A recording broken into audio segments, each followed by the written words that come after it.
Bienvenidos y bienvenidas a Estudiar es Mejor, el podcast de la Fundación que todos los días trabaja por una educación de calidad, con más oportunidades y en contextos vulnerables. Hoy vamos a preguntarnos, ¿qué pasa cuando la escuela deja de ser solo escuela y se convierte en comunidad? ¿Qué rol cumplen los docentes, las familias, las organizaciones sociales? ¿Y qué desafíos enfrenta hoy ese corazón? Para eso vamos a hablar con tres personas que tienen miradas distintas y complementarias. Bienvenidos al podcast de Estudiar es Mejor. Gracias. Vamos a hablar con Juan Isasmendi, que es director ejecutivo de Estudiar es Mejor, especialista en educación y trabajo territorial. Juan viene trabajando hace años en proyectos que vinculan escuela y comunidad. Vamos a hablar también con Romina De Luca, que es doctora en historia, especialista en educación, investigadora y analista del sistema educativo. Bienvenida. Gracias, Tina. Y con Verónica Cipriota, que es directora ejecutiva de la ONG Enseñar por Argentina, organización que trabaja para ampliar oportunidades educativas en contextos vulnerables. Gracias por venir a todos. Bueno, vamos a empezar con una pregunta para abrir el podcast y el debate. Les pido a los tres una pequeña introducción. Cuando hablamos de que la escuela tiene que ser el corazón del barrio, ¿de qué estamos hablando exactamente? ¿Qué debería pasar en una escuela para que realmente cumpla ese rol? Bueno, a mí me parece que es muy importante pensar en la historia y en el desarrollo de la sociedad y también poder pensar en la política pública y en la capacidad de planificar ese lugar de la escuela para que se convierta y se potencie en ese corazón del barrio. Verónica. Yo creo que la escuela está en un lugar privilegiado porque entra a la vida de las familias y de la comunidad todos los días, ¿no? Nuestros chicos pasan muchísimas horas ahí adentro, parte de nuestra vida familiar pasa dentro de la escuela y lo que pasa en la escuela vuelve a nuestras casas y a toda nuestra comunidad, así que es un espacio fabuloso para poder pensar cómo acompañar el desarrollo de la comunidad. Bien. ¿Y Juan? Sí, yo creo que justamente como el corazón es el centro de la vida de una persona, la escuela en un barrio tiende a ser el centro vital, un poco donde se desarrolla la vida de las personas y de las familias, ¿no? Y donde la vida de muchos chicos descansa mucho más que en cualquier otro tipo de escuela, ¿no? En los barrios populares, las instituciones como la escuela, como la salita, son instituciones que realmente terminan siendo fundamentales y fundacionales para la vida de los chicos, ¿no? Bueno, el tema que vamos a hablar, como ya adelantaron los invitados, es la escuela como corazón del barrio. Durante décadas la escuela fue mucho más que un lugar donde se aprende lengua y matemática, fue espacio de encuentro, de identidad, de organización social. Hoy, en un contexto de fragmentación social y crisis económica, la pregunta es, ¿la escuela sigue siendo el corazón del barrio? Vamos a hablar ahora, en principio, con Romina De Luca. Si miramos la historia de la escuela argentina, durante mucho tiempo, la escuela tuvo un rol como muy fuerte en la construcción de ciudadanía e identidad. Históricamente, la escuela argentina fue pensada como institución pedagógica o como institución social. ¿Qué consideras vos? ¿Qué queda hoy de esa idea de la escuela como formadora de ciudadanía? Bueno, es cierto que la escuela en su conformación histórica fue pensada como un lugar de construcción de ciudadanía, es decir, de identidades, y centrando sobre todo en su rol pedagógico. Pero de todas maneras me parece que cuando pensamos ese proceso, ese devenir, hubo un rol de la escuela vinculada a la comunidad y la atención también de otras funciones, podemos llamarle, desde un Estado nacional central que planificaba esas actividades, ¿no? Entonces yo pensaba la impronta de las corrientes higienistas que de alguna manera proponían una articulación entre, bueno, la escuela como también un espacio de cuidado, de salud, los roles de las campañas de vacunación en las instituciones, inclusive teniendo las escuelas tal vez un espacio específico para desarrollar esa tarea, la asistencia alimentaria como copa de leche, por ponerle, digamos, algún nombre, en realidad tiene muchas décadas desarrollándose y no necesariamente, aunque se intensifica con la crisis económica y la crisis social. Tal vez la diferencia cuando pensamos esa articulación entre la escuela como espacio, como espacio institucional y el desarrollo de tareas sociales tiene que ver con el diferente lugar que asumía la política pública de manera planificada, ¿no? Porque claro está que si todos pensamos en hoy la relación de la escuela con esa comunidad, estamos asociando a otras cosas, o sea, a la pérdida de la escuela muchas veces de ese espacio educativo pedagógico en donde se le pide que simplemente atienda los distintos problemas sociales. Y la diferencia de esto, a partir de también históricamente, tal vez pensar las políticas de transferencia de escuelas de nación a provincias y a municipios, es cómo se reconfigura esa relación entre la comunidad y las escuelas en un proceso en el cual esos mandatos de atención de problemas sociales fue de la mano de un vaciamiento de la intervención del Estado y por ende de los recursos que se transfieren a las escuelas para que atiendan esa tarea, ¿no? Bien, y Romina, ¿qué pensás que pasa hoy? ¿La escuela sigue cumpliendo el rol que deberían ocupar otras instituciones?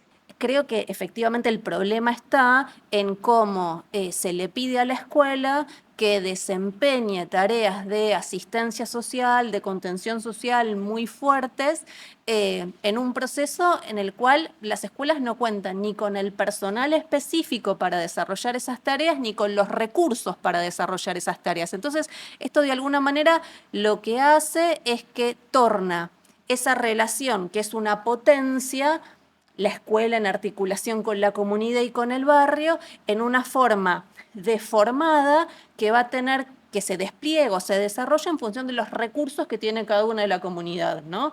En estos procesos de pasaje de funciones sociales, estatales a las escuelas, bueno, si esto no va de la mano del personal, de los recursos, lo que termina ocurriendo es que la potencia de ese vínculo entre la escuela y la comunidad va a depender de los recursos con los que cuente la comunidad, ¿no?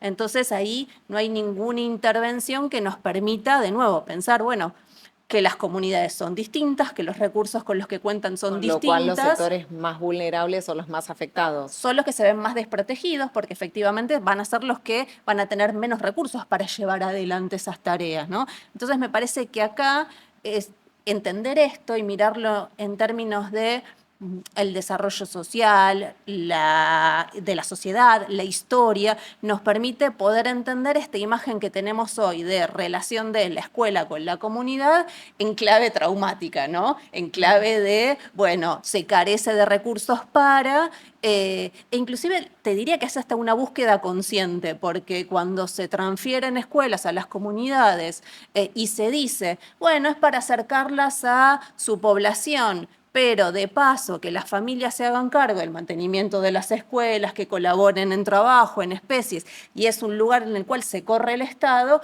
bueno, ahí, digamos, empieza a jugar otra caja de resonancia de lo que aparece en esa relación.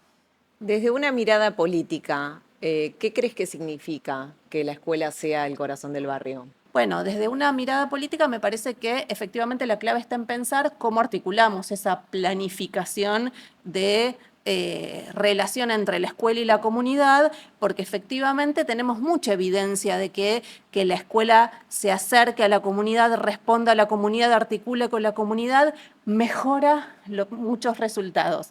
Pero tiene que ver de nuevo con un espacio en el cual tiene que haber una planificación a nivel del Estado en donde piense, bueno, con qué recursos yo puedo llevar adelante esa articulación con el desarrollo productivo local, con las familias que sí, digamos, no tienen recursos para acompañar materialmente a esas chicas y esos chicos. Bueno, la familia no está tal vez por eso, o donde las escuelas no tienen personal para atender problemas sociales que rebotan en la escuela, pienso en la violencia intrafamiliar. Entonces, de nuevo, esa articulación es muy potente si la planificamos y la pensamos desde un Estado que intervenga en ese proceso pensando en, bueno, ¿cómo voy a nivelar y desarrollar esa articulación, no dejándoles todos librados a cada una de las escuelas, ¿no? ¿Y vos considerás que con esa articulación sería suficiente como para que la escuela vuelva a ser el corazón del barrio? Creo que es un camino posible, ¿no? O sea, es decir, pensando en términos históricos, que es el lugar donde muchas veces yo lo pienso, bueno, efectivamente la sociedad tiene que transformarse para que la escuela encuentre ese lugar, pero es un buen lugar para construir, digamos, ese proceso, el poder pensar qué podemos hacer desde la escuela aquí ahora, y ahí la planificación en ese proceso de articulación y los recursos es algo clave. Bueno, muchas gracias, Romina. No. Vamos a seguir hablando con Verónica Cipriota. Verónica, en muchos casos la escuela termina siendo un espacio clave para que los chicos encuentren oportunidades. ¿Qué significa para un chico que la escuela sea un lugar de pertenencia?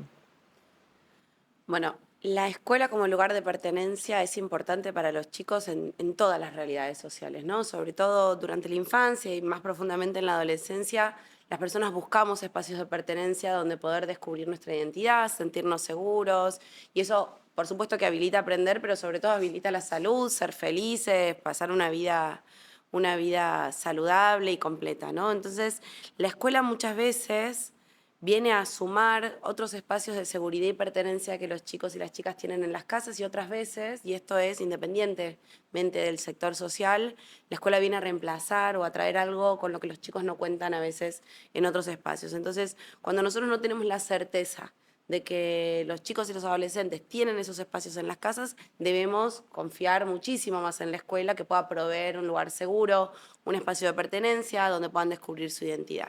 Y acá me parece bien importante porque cuando hablamos de las escuelas en los barrios populares, sobre todo, creemos que es muy importante, y yo sostengo que es muy importante, generar una identidad también comunitaria que refleje la propia identidad de la comunidad donde esa escuela está emplazada. Pero si queremos ampliar las oportunidades, es muy importante que la escuela además traiga cosas que están por fuera de la comunidad, ¿no? Que al respetar los intereses de los estudiantes, al saber lo que la comunidad ya conoce, ya quiere, ya apunta hacia eso, también sea capaz de incorporar intereses nuevos que de otra manera los chicos y las chicas no estarían expuestos. Entonces, yo me acuerdo cuando daba clases en la secundaria, tuve que aprender de fútbol porque era una manera muy buena de encontrar metáforas para que los chicos y las chicas entiendan algunos temas por ahí más complejos. Pero si yo solo les hablo de fútbol, ¿cuándo van a aprender? ¿Cuándo van a estar expuestos a otras cosas que sin mí no hubiesen estado expuestos tal vez? No sé, cómo aparece no sé, el arte en sus formas variadas, no solamente en las que ya están instaladas, ¿no? Entonces, acá es bien importante que la escuela sea capaz de respetar la identidad del barrio y generar un espacio de pertenencia natural sin violentar la identidad de la propia cultura del barrio, y que a la vez sea capaz de ampliarla, ¿no? De romper esas paredes, porque eso es lo que finalmente va a generar más oportunidades, porque la escuela, por definición, no es un espacio de reproducción de lo que tenemos, es un espacio de mejora. Entonces, de creación, de mejora, de desarrollo, de aprendizaje. Y en eso está puesta la esperanza de todas las familias. Las comunidades, sobre todo las comunidades más pobres en la Argentina, son las que más dinero, tiempo, recursos y esfuerzos destinan a que sus hijos y sus hijas puedan educarse. Entonces, acá hay que cumplir esa promesa y permitirles abrir ese barrio y generar más oportunidades todavía. Bien, y me surgen dos preguntas a raíz de esto. Si crees, en primer lugar, que eso está sucediendo hoy en las escuelas de barrio, y después si crees que la escuela tiene la capacidad de transformar realidades o solamente acompaña las realidades de los chicos. No, yo creo que tiene la capacidad y en gran medida lo logra o se esfuerza por lograrlo. La escuela sola no puede. Si el mundo fuera de la escuela no provee oportunidades laborales, por ejemplo, desarrollo o estables, y decíamos recién, Romina, ¿no? Condiciones sociales básicas de salud, de violencia, de acompañamiento social, la escuela sola no lo va a lograr. Pero la escuela definitivamente está orientada a lograr esa meta, y con más o con menos recursos, con más o con menos formación, digamos, los docentes, los equipos escolares, la escuela como un todo, de la cual las familias también forman parte de esa construcción, definitivamente se están esforzando por tratar de lograr eso. Hay que seguir fortaleciendo y acompañando a la escuela para quitarle esas otras prioridades que hoy se le han depositado a la escuela. Hay que resolverlo como corresponde o brindar a la escuela de los recursos que necesita para poder hacerlo.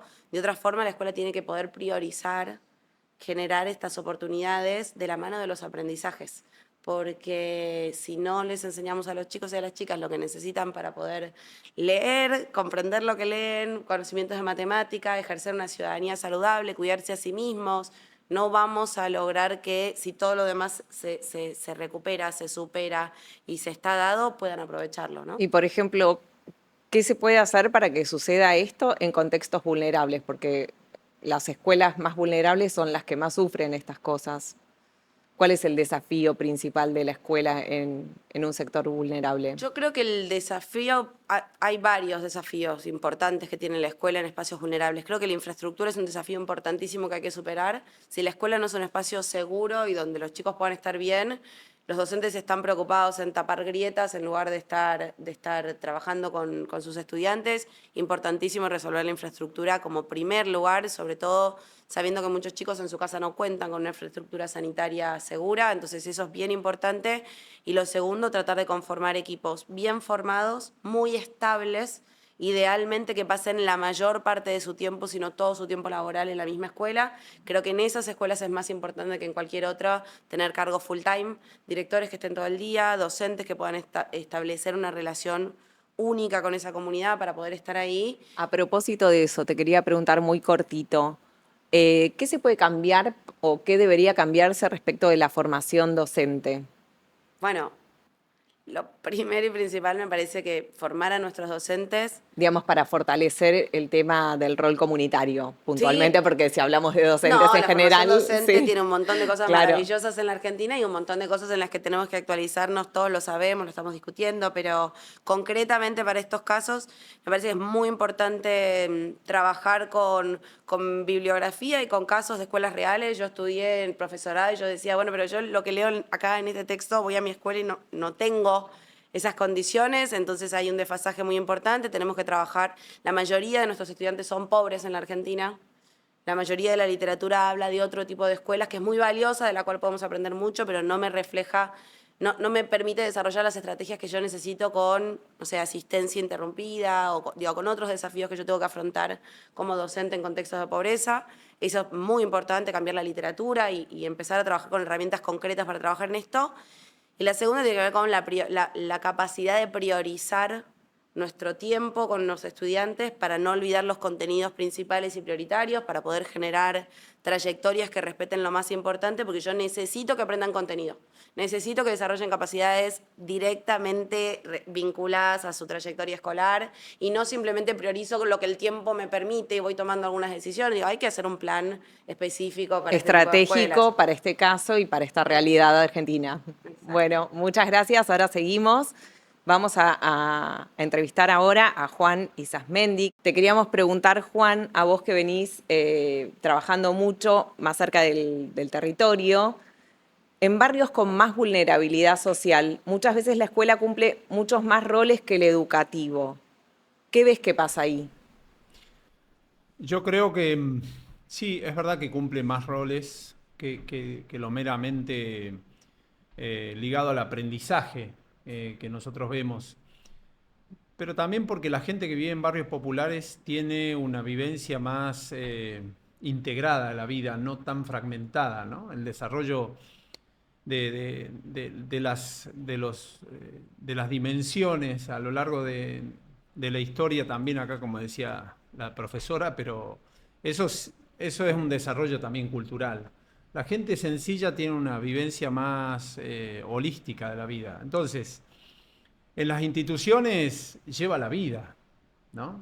Yo creo que la escuela en un barrio tiene la misión de recibir, de abrazar y de acompañar la vida de los chicos. Dentro de lo que es una función social, esos tres verbos son centrales para poder generar las condiciones para el aprendizaje, ¿no? Si no se recibe la vida de los chicos y de la familia, y si no se abraza esa vida y si no se acompaña, no se generan aprendizajes significativos, profundos, reales. Y eso es lo que hay que pensar bien, ¿no? El delicado equilibrio entre lo que conceptualmente nosotros a veces tendemos a segmentar, en la vida tiene el desafío de ir junto para que pueda impactar la gestión de aprendizaje, la gestión educativa técnica, ¿no? Y eso es todo un desafío. Y yo creo que eso es condición profesional de un educador o una educadora en un barrio. No es un accidente. Recién vos preguntabas y charlabas con Verónica esto de que los docentes y directivos, los casos en los estados donde se ha hecho una transformación real y se ha llegado a mediciones con impacto, lo van a decir ellas dos mejor que yo, que no soy un experto en eso. Por ejemplo, el caso Pernambuco en Brasil con la secundaria, lo han logrado después de 10 años de poner los mejores docentes y directivos en los barrios populares más complejos. No hay manera de salir de esa situación si no se hace una opción real y contundente sobre eso. Y cuando eso sucede y los chicos y sus familias van viendo que su vida es recibida, valorada, querida, abrazada y acompañada, se da la transformación. La transformación es el acompañamiento, no es una u otra. Respecto a eso, justo te iba a preguntar, ¿qué pasa cuando la escuela sí es abrazada por el barrio? Cuando se da un caso positivo, que me imagino que, o sea, si bien estamos en un contexto adverso, vos que recorres mucho territorio debes ver casos donde la escuela sí funciona como corazón del barrio. ¿Qué ves y es en como esos encontrar casos? un manantial. Cuando uno encuentra un manantial es una explosión de agua en medio de un desierto. ¿Y cómo lo podrías describir? ¿Cómo funcionan? Y eso ahí? funciona porque funciona muy bien, una palabrita que salió 2 o 3 veces, funcionan muy bien los vínculos. Si funcionan muy bien los vínculos, todos aprendemos de todos. Y no es que el niño aprende y el docente enseña. Si todos aprendemos de todos, entonces la gente tiene algo que enseñarme a mí, docente. Entonces aparece aquello de un docente que después de 10 años de ser director dice, yo vine pensando que tenía que enseñarle a los chicos y rápidamente me di cuenta que tenía que aprender de los chicos. Si yo aprendo, voy a poder enseñarles. Y empezó a entender que a preguntarle a los chicos, simplemente cuando llegaban a la mañana, en lugar de enojarse porque llegaban así o asá, a preguntarle, ¿cómo estás? Y empezó a aprender de que los chicos, de todo lo que vivían un chico en un barrio, por dónde tenía que ir agarrando la línea de transmisión de conocimientos para generar aprendizajes reales. Entonces, yo creo que en la trama de los vínculos se da justamente el secreto para que pueda existir la posibilidad de una educación concreta, real, en la vida de un barrio, y entonces sí la escuela es el corazón del barrio, ¿no? Te iba a preguntar, ¿la escuela tiene que buscar a la comunidad o la comunidad tiene que buscar a la escuela? ¿Cómo se da esa lógica, esa relación? Es una relación, como todas las relaciones humanas son apasionantes, dramáticas, lindas y tienen sus conflictos y sus desafíos, pero hay que caminarla. ¿Y qué rol tienen las familias? Fundamental. O sea, cuando vos ves una escuela que anda bien en un barrio es porque en realidad la ves en la casa, la escuela. ¿Qué pasa? El papá empieza a leer un librito a la noche con el chiquito, la mamá viene y te dice en secreto que en realidad ya no pudo terminar la secundaria, que quiere terminar la secundaria para ayudar a su hijita a leer y a estudiar. El hermano mayor te dice que le vino a contar un cuento al hermanito menor y que no entendía, entonces que le gustaría terminar de hacer algún proceso de alfabetización. Entonces vos de la escuela te diste cuenta de 3 cosas. Te diste cuenta que tenés que tener un proceso de alfabetización para secundaria, te diste cuenta que estaría bien que tengas algo de educación para adultos y te diste cuenta que esa familia tiene una vocación y una dignidad tremenda para aprender. Entonces empezás a tener signos. La escuela se empieza a meter en los clubes. Hay un club de barrio, entonces el profe de deporte te viene a decir, che, me contó tal chiquito o tal chiquita que pasa tal cosa. La escuela se empieza a meter en las iglesias, se empieza a meter en todos los rincones del barrio donde están cuidando la vida. Y entonces uno dice, bueno, la escuela anda bien, ¿no? Muchas gracias, Juan. Muchas gracias a todos. vos. Vamos a hacer un cierre, una reflexión final. Ya todos me fueron adelantando, spoileando más o menos qué piensan o qué me van a responder. Pero si tuviesen que pensar o proponer una política pública concreta que ayude o que fortalezca a que la escuela vuelva a tener este rol de corazón del barrio, ¿qué me dirían? Yo voy a recuperar algo que dijo Juan y algo que dijo Verónica, que me parece que es como clave para poder pensar esto. La escuela puede ser un polo de desarrollo y de integración, efectivamente. Un poco Juan hablaba de esto, de la articulación dialéctica, llamémoslo, entre la escuela y la comunidad y ese proceso de retroalimentación en los vínculos y en esa relación. Y Verónica planteaba algo que me parece muy potente, que tiene que ver con esto de, bueno, precisamente en ese proceso no tenemos que olvidar el lugar educativo que cumple la escuela y me parece clave pensarlo sobre todo en los barrios vulnerables o en los barrios obreros, de las niñas y niños, digamos, de familias trabajadoras. Pensaba, Ciudad de Buenos Aires, distrito más rico del país, el 65% de las y los estudiantes en sus hogares tienen menos de 20 libros. Entonces, y lo dicen las pruebas a aprender del 2024, digo, entonces, si la escuela claudica a esa tarea o hacemos que la política pública haga que claudique en esa tarea, muchas veces tal vez estamos cercenando la única oportunidad que tienen esas chicas y esos chicos de aumentar su capital cultural y efectivamente de poder entender y pensar el mundo distinto. Entonces me parece que ahí la planificación y la política tiene mucho para poder pensar este problema y esta relación. Y la continuidad de las políticas públicas también. Y esto es clave, hablaba recién Verónica de, bueno, necesitamos, y también lo planteaba Juan, necesitamos equipos docentes estables en las escuelas, y esto diría que casi va a contramano de las condiciones laborales concretas de la mayoría de las y los docentes de a pie. Entonces, el poder pensar cómo estabilizamos equipos, cómo dotamos a las escuelas de recursos, bueno, si vamos a pensar la política educativa, no es de aquí a mañana ni obtener los resultados mañana, sino que es una intervención de largo plazo, sostenida, planificada, que de esa forma modifique la vida de la población y del conjunto de la sociedad. Bien, muchas gracias. Verónica, vos, ¿qué nos propones? Yo creo que es fundamental seguir apoyando a los equipos que están construyendo esta escuela todos los días. Creo que es importante que todas las escuelas tengan equipos estables, que en particular las escuelas donde están los chicos y las chicas con mayores necesidades tienen que tener a las mejores personas. Eso es muy importante. Una carrera del directivo, pero también las condiciones laborales para que las mejores personas quieran elegir entrar al mundo de la educación, porque tenemos un montón de gente, pero no podemos apoyarnos solamente en una situación vocacional de sacrificio, tenemos que profesionalizar y darle mayores herramientas para que puedan permanecer en esos lugares, darle herramientas a los directores para que construyan equipos estables a lo largo del tiempo, y recién con eso la autonomía les va a permitir tomar mejores decisiones para trabajar con su escuela, porque si damos autonomía pero no damos los recursos, o damos autonomía y no permitimos una proyección en el tiempo, entonces, ¿qué decisiones voy a tomar si recién conozco mi comunidad y ya me estoy jubilando, ¿no? Entonces, bien importante que pensemos sobre todo la carrera de los directores y luego la carrera de todos los docentes para poder acompañar a esa comunidad de lleno y darle los recursos que estas personas ya saben muy bien dónde los necesitan. Entonces, acá tenemos que también poder escuchar y confiar.